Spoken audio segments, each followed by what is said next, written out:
നിങ്ങളുടെ മകളും നിങ്ങളുടെ മകന്റെ ഭാര്യ നിങ്ങളുടെ മോളാണ്. രണ്ടുപേരും ഒരൊറ്റ വീട്ടിലുണ്ടെങ്കിൽ അള്ളാഹുവേ, നാളെ നരകത്തിൽ അള്ളാഹു താല ചില ആളുകൾക്ക് സ്ഥാനം കൊടുക്കുന്ന എപ്പോഴെന്നറിയുമോ?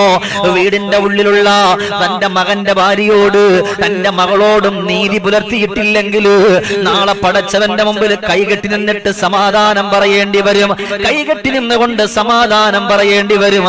അത് മാത്രമല്ല, പിന്നലിയാർ തങ്ങൾ പഠിപ്പിക്കുന്നു, ഒരു വീട്ടിൽ വന്ന് കയറിയത് രണ്ട് മരുമക്കളാണെന്ന് വെച്ചാൽ രണ്ട് മക്കളാണ്.